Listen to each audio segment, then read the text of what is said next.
Hi everyone and welcome back to Crime Unravel, where we peel back the layers of some of the most disturbing cases in recent history. Today's story is not just a murder case, it's a heart-shattering tragedy that will leave you stunned, grieving and searching for answers that may never come. Imagine this, you're a 10-year-old child. It's a seemingly ordinary morning. The sun creeps in through the curtains. You step out of your room expecting cereal, cartoons and the comfort of your family, but what greets you instead is a nightmare. Everyone, your parents, your older brothers, are gone. Their bodies lie still in pools of blood. The silence is deafening. The air is heavy. And the worst part? You're the only one left alive. This is the haunting reality one little boy faced on the morning of April 22, 2024. Today we unravel the twisted and unfathomable case of the Candy family massacre, a tragedy so horrific it has shaken an entire community to its core, and left a single survivor with a burden no child should ever carry. To outsiders, the Candy family was the very definition of the American dream. 6 members, living in a quiet cul-de-sac in Yukon, Oklahoma. A warm, suburban home filled with laughter, school events, sports games, and the simple joys of family life. Jonathan and Lindsay Candy were raising 4 boys, Dylan, Ethan, Lucas, and their youngest, whose name remains withheld for privacy. Their Facebook pages were filled with smiles, vacations, family selfies, and love. Neighbors described them as generous, helpful, kind.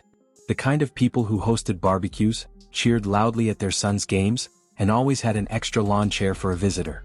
Jonathan, 42, was the guy who cracked jokes at the Paycom Center, where he worked part-time during Thunder games.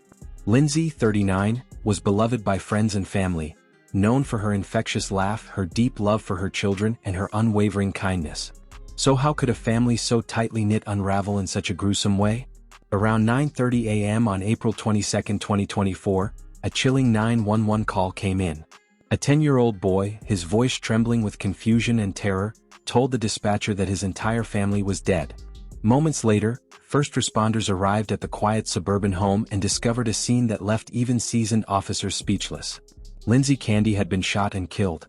Alongside her were 3 of her sons, 18-year-old Dylan, 14-year-old Ethan, and 12-year-old Lucas. All murdered in cold blood. The suspected killer? The father, Jonathan Candy. His body was found with a self-inflicted gunshot wound. He had spared only one person in the entire household, his youngest son. The horror of it all didn't come from the fact that it was a massacre. It came from who did it. The man these children called Dad. The husband Lindsay had loved since high school. The same man who was once the protector of the family, the provider, the comforter, had become the destroyer. Neighbors were stunned. None had seen this coming.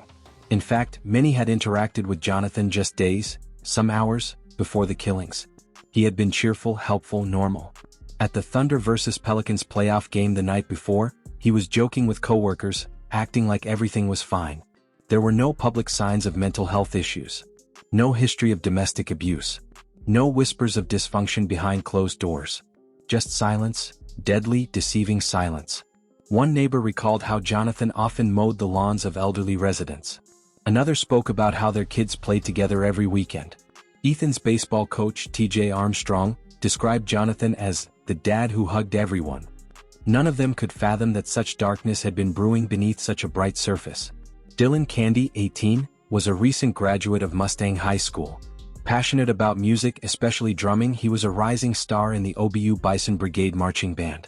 He was the kind of guy whose joy was contagious, who made everyone feel welcome. His band director said he played the most complex bass drum line, not because he was senior but because he was that good. Ethan Candy, 14, was an energetic 9th grader known for his prowess in baseball. His coach described him as a natural athlete with a magnetic smile and unstoppable spirit.